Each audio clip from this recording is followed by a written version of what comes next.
This is Kong Hee, a pastor idolized by thousands, seen as a symbol of faith and success. He built one of Singapore's biggest megachurches. He preached prosperity, filled stadiums with tens of thousands, and promised that faith could unlock wealth and success. His words of hope and wisdom touched thousands who believed in his vision. By his side, his wife, Sun Ho, a beautiful, glamorous, and ambitious woman. But her dream wasn't just that of a pastor's wife. She craved the stage, the lights, the spotlight of stardom. Her goal was bold, to become a global pop star. For years, the church stood firmly behind her, convinced this was a divine mission. Albums were released, music videos dropped, even collaborations with Hollywood producers and stars. But behind the lights and music was another story. 50 million Singapore dollars in church funds, secretly embezzled, all to fuel Sun Ho's rise as a pop star. When the truth came out, it shook Singapore. What began as a mission to spread the gospel through pop music unraveled into one of the nation's largest charity fraud cases.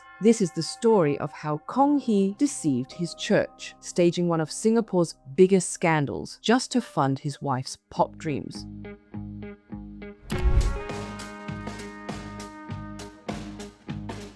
City Harvest Church began humbly in 1989, founded by a young pastor named Kong Hee. He was fresh out of seminary, passionate, and convinced that Christianity in Singapore needed a new spark. The traditional churches, in his view, were too rigid, too formal. Kong wanted something different, a church that felt alive, contemporary, and relevant to a younger generation. By his side was his wife Ho Yao Sun, better known later as Sun Ho. While Kong was the fiery preacher, Sun was the warm, artistic soul of the duo. She had a passion for music and performance, and together they shared a vision to build a church that would connect with Singapore's urban youth through energy, music, and modern culture. What began as a small gathering quickly grew. By the mid-1990s, hundreds were attending their services, drawn to Kong's charisma and Sun's musical presence on stage. By the early 2000s, that number swelled into the tens of thousands, with more than 17,000 members filling giant auditoriums each week. City Harvest wasn't like the churches their parents knew. The sermons were slick, the atmosphere electric. Worship felt more like a rock concert than a religious service. Stadium lighting, live bands, dancers, multimedia screens, and a message that God didn't just want to save your soul, He wanted to bless your wallet. This was the prosperity gospel, imported from American megachurches, and in Singapore's fast-growing economy, the message landed perfectly. Faith, Kong preached, could bring you health, happiness, and success. By the mid-2000s, Kong Hee was no longer just a pastor. He was a celebrity. He cut a sharp figure in tailored suits, delivering high-energy sermons to packed halls, his voice rising over thunderous applause. His wife, Sun Ho, was just as visible, though in a different arena. She wasn't just the pastor's wife. She was a performer, an artist, and soon the centerpiece of a new and audacious idea. Kong began to cast a vision he called the Crossover Project, a plan to take the church's mission beyond the walls of worship into the mainstream world of pop culture. And at the center of it all was Sun Ho, the woman he believed could bridge faith and fame.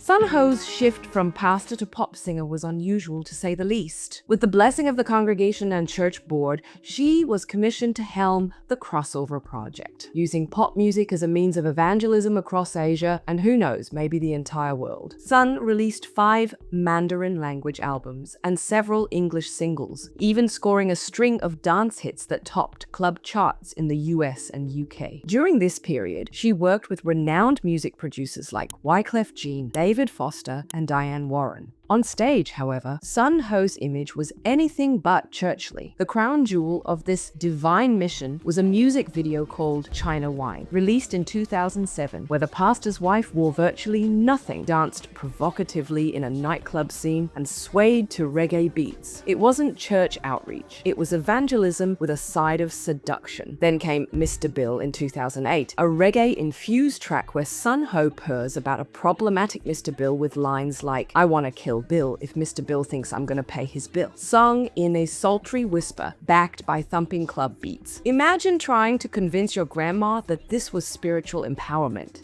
A year later, in 2009, came Fancy Free. The song felt more nightclub anthem than gospel outreach. message, a reminder of just how far the so-called crossover project had drifted from Sunday sermons. And of course, Kong spun it differently. We're reaching the world through music. He preached, and the church believed him. Members didn't just clap along, they were mobilized like an army of superfans. Buy the CDs, stream the songs, vote for Sun at award shows. At one point, she was even nominated for an MTV award in 2003, with the congregation practically running a campaign headquarters to get her the win, but of course, she lost. Now, you might think all those glossy music videos, the high-end production, and the collaborations with international stars were powered by Sun Ho's raw talent and dazzling vocals. In reality, every beat, every video, every celebrity feature was bankrolled by the church's money. City Harvest's building fund wasn't building churches. It was building a pop career. The congregation thought they were investing in the kingdom of God, but what they were really funding was Mr. Bill. In 2003, a church member alleged that funds were being funneled into Sun Ho's music career, calling the crossover project less divine mission than vanity project. The church hit back hard. Leaders denied everything. Sun Ho declared her conscience clear, and under pressure, the accuser backed down, forced to publish 5 apologies and pay over 33,000 Singapore dollars in ad fees.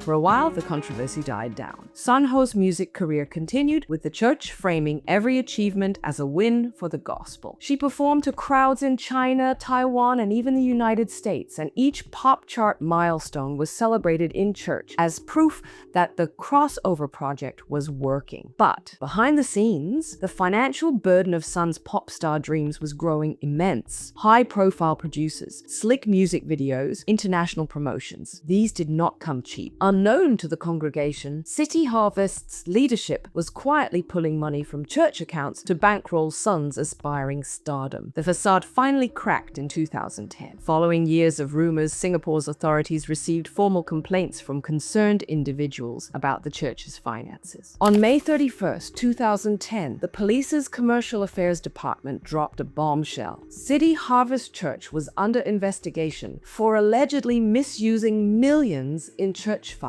By June 2012, the scandal exploded. Kong and 5 senior leaders were arrested and charged with criminal breach of trust and falsification of accounts. Investigators revealed the core of the scheme. 24 million Singapore dollars from a church building fund had been siphoned into Sun Ho's music career. Another 26 million Singapore dollars was then shuffled around to cover the hole and mislead auditors. The mechanics were simple but devious. The money was routed into 2 companies, Extron Productions, which managed Sun Ho's pop career, and Ferna, a glassware company owned by a church member. These companies issued investment bonds, which the church bought. But the bonds were fake. They weren't investments at all. They were simply a way to siphon church funds into Sun's albums, music videos, and promotions. When auditors started asking questions, Kong and his team didn't admit the truth. Instead, they raided the church's accounts to pay back the very same bonds. To outsiders, it looked like the bonds had been properly redeemed and the church had made its money back. In reality, all they had done was move money in a circle, taking funds from one pocket of the church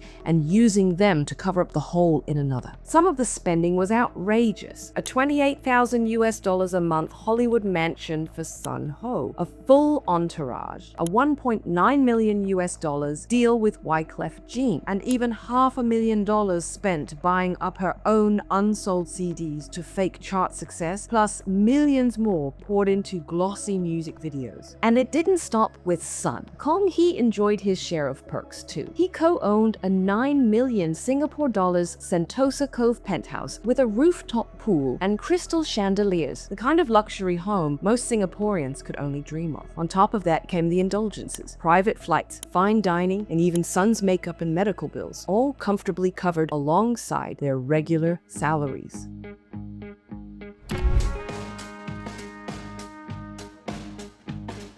The trial of Kong Hee and his co-accused began in 2013 and dragged on for 142 days, making it one of Singapore's most watched court cases. Each morning, church members queued for hours, some overnight, praying for their pastor's acquittal. In October 2015, all 6 leaders were found guilty. The judge ruled they had acted dishonestly in a calculated conspiracy, even if none had personally profited. A month later, Kong was sentenced to 8 years in prison, the heaviest term, while the others received between 21 months and 6 years. Sun Ho never charged. She urged the church to have a unity that is unbreakable. In 2017, the High Court upheld the convictions but cut the sentences, ruling the group had been charged under an overly severe law. Kong's term was reduced to 3 years and 6 months, though the court stressed the crimes were still serious. The decision sparked national debate. In April 2017, Kong reported to Changi prison. One co-accused, Chewing Han, even tried to escape Singapore by speedboat, but was caught. Kong served 2 years and 4 months before release for good behavior. In August 2019, he walked free, and that very weekend returned to City Harvest Church, where the congregation erupted in applause and tears as he offered an apology.